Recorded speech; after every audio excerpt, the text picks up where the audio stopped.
Welcome back to Turkey Red, Chapter 2. This is a story in Kansas in 1877. The Mennonites came with little more than their faith and their turkey red wheat brought from the steppes of Russia. Was it enough to conquer the strange, dangerous new frontier of America, Martha wondered? Were the Friesens working hard for nothing? Had they come all this way looking for religious freedom, only to become nobodies in the land? Her brother Jake thought so. Martha couldn't stop her older brother from leaving the farm, any more than she could stop herself from wondering, what if Jake is right?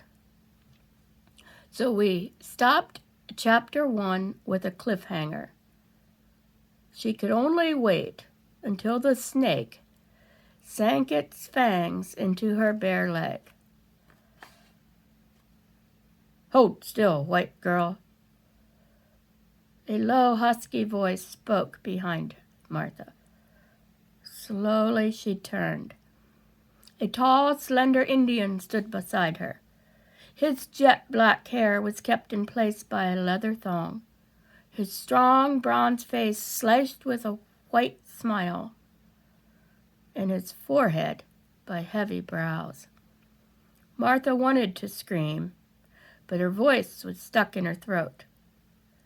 Panic-stricken, she watched the Indian take aim with a thin whip-like strip of hide, and with a swift, sharp thrust, sliced the rattler's head from its body. The snake twisted and writhed wildly for a few minutes, and then lay still. Martha opened her mouth to mumble a thank you, but the Indian stared at her with steely, black eyes, whirled around, and disappeared behind a clump of wild plum bushes. Her legs trembling, Martha moved slowly down the path. The jug in her hand shook. She knew it was fear that did it. She was almost too numb to think. After what seemed like a very long time, she stumbled across the sandy yard and burst breathlessly into the adobe house. Mama, busily slapping butter into wooden molds, looked up from the oilcloth-covered table. "Martha, what's wrong? You look frightened." Martha flung herself onto the low quilt-covered settee and covered her face with her dark blue apron. "Ach, Mama," she gasped out the words. "Jake was right. The rattlesnake and the Indian." "Eee! Now what?" Mama said so sharply. "You go a little ways into the field to bring water to your thirsty brother, and right away you—" "I didn't want to go alone, Mama," Martha sobbed. "I wanted Gerda to go with me. Maybe I wouldn't have been so afraid."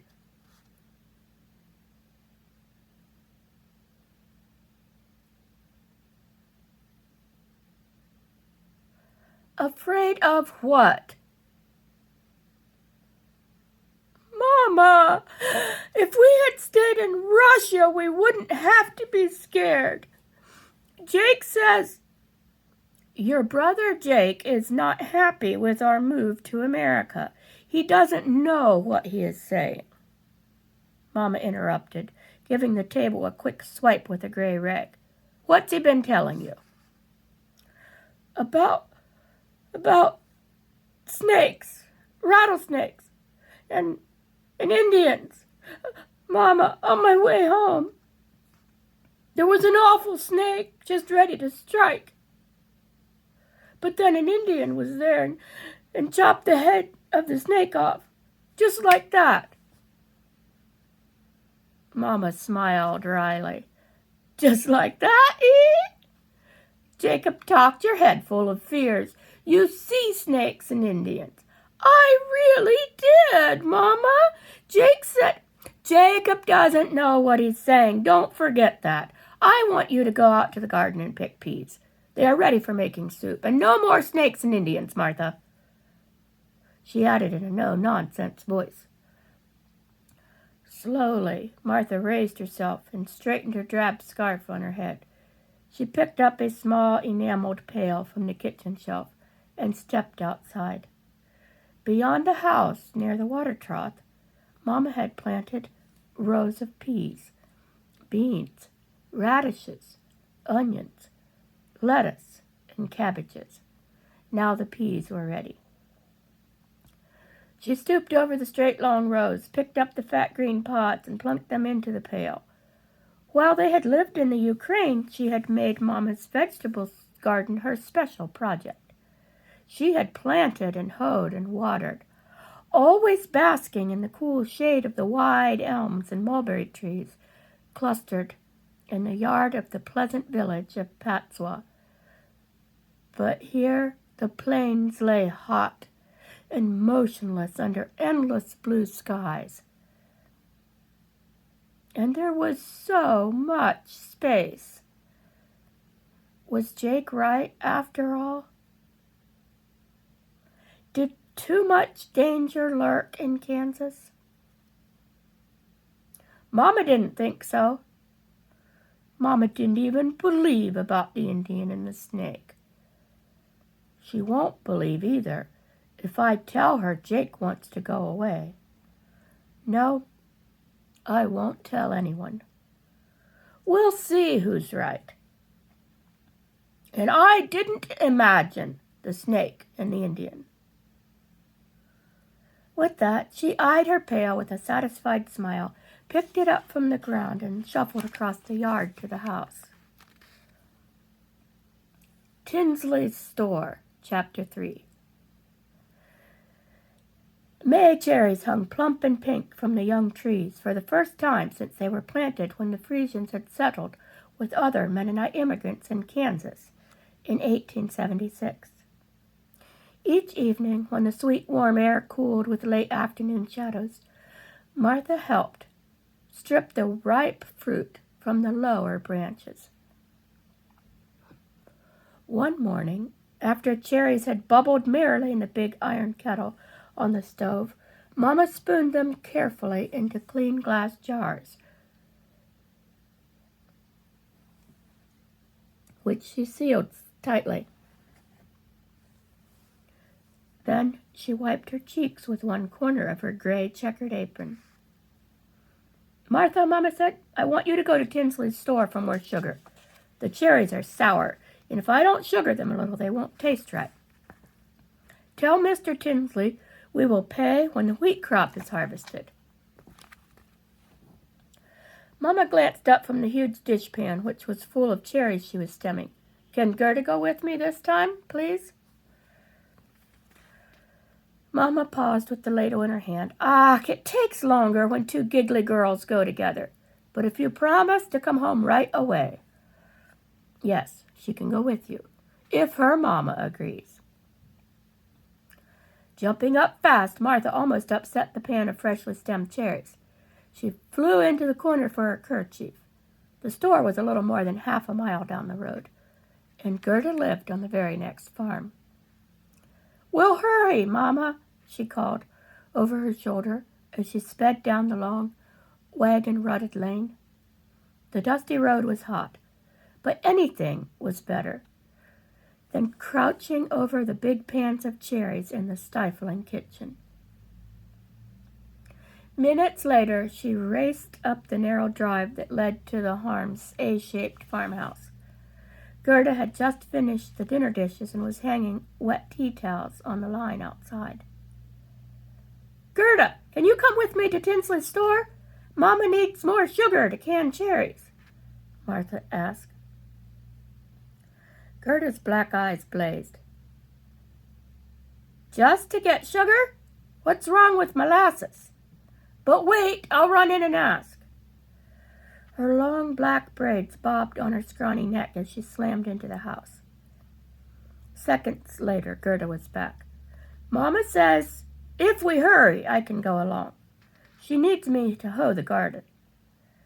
It seems all our families think about is food, she added with a short laugh. If we don't get rain soon, we won't raise much to eat, Martha said. So Papa says. The two girls swung down the road and headed east. Tinsley was a Civil War veteran who had had first chance at the land with his mustering out pay from the army. He had opened a country store near the road on his property several years ago.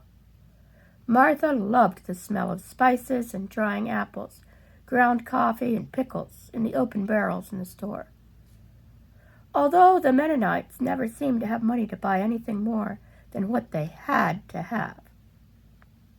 As the two girls entered breathlessly, Mr. Tinsley was very busy with Mr. Becker, who was buying supplies for a move to Canada.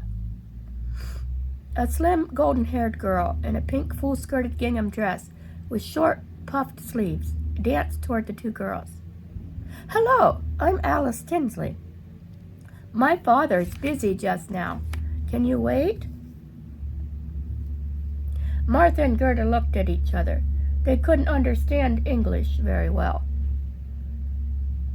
Yeah, I think we can wait, Martha said slowly. If it doesn't take so very long. I'm Martha, this is Gerda. We're neighbors, Gerda added brusquely, and best friends. Alice smiled brightly. Well, why not come with me to the house until my father's ready? I think we should learn to know each other. We might become friends, too. She started out the side door, and Martha followed. She beckoned to Gerda to come. Gerda looked at her with a question in her black eyes. She's not a Mennonite, she mumbled in low German, so she can't be our friend. Don't forget that, Martha. Ach, we have to wait anyway. So we might as well see where Alice lives.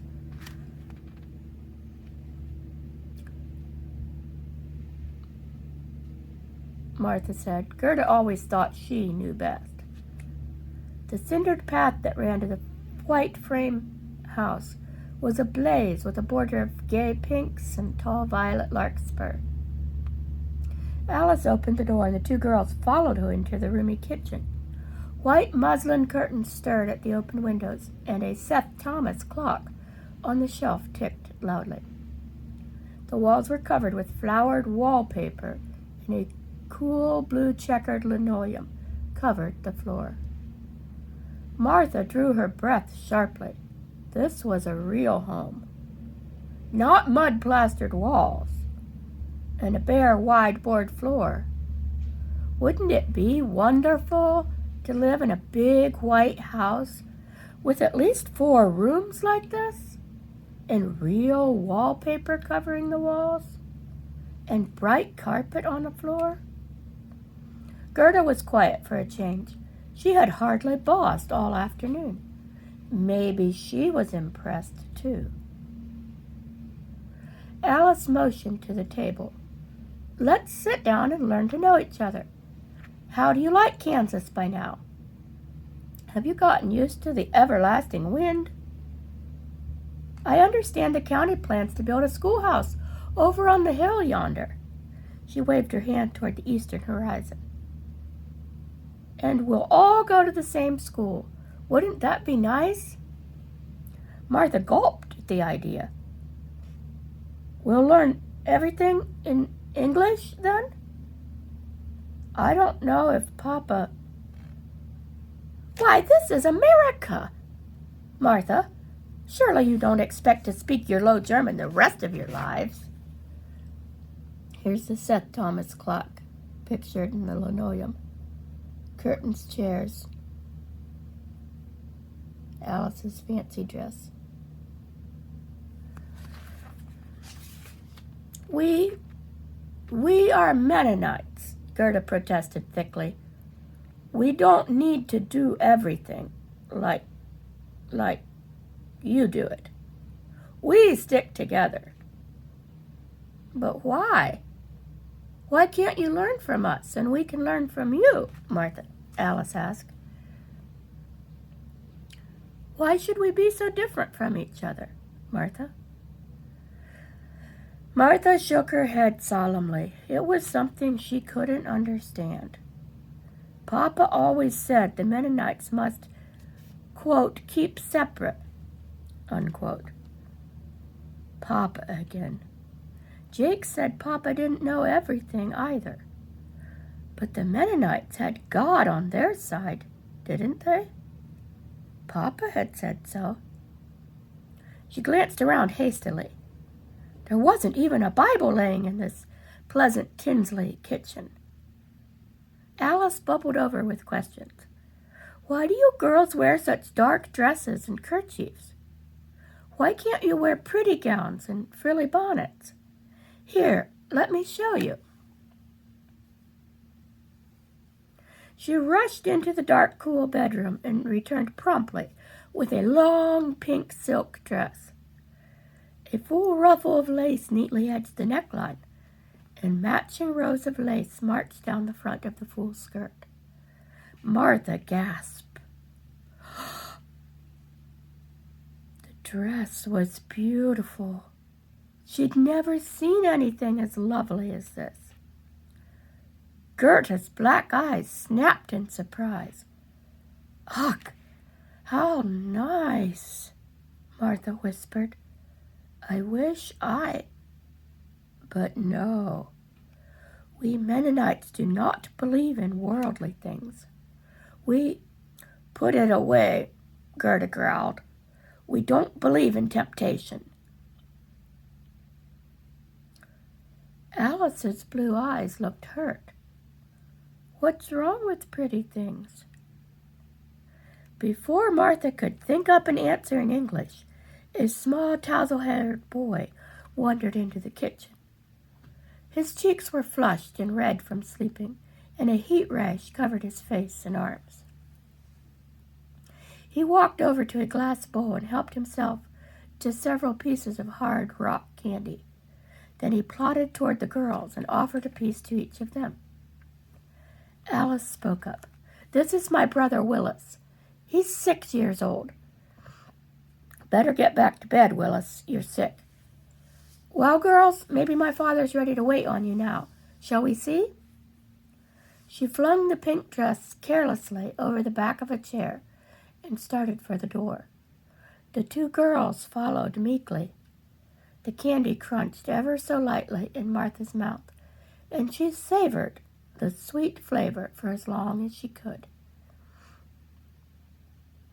She noticed that Gerda's yearning eyes lighted on the dress, and then they hardened. How wonderful it must be to live in a fine house, wear silk dresses, and eat store candy any time, she thought. But that wasn't the Mennonite way. She scolded herself. Her parents knew best. She must believe that. Chapter 4, The Cloud.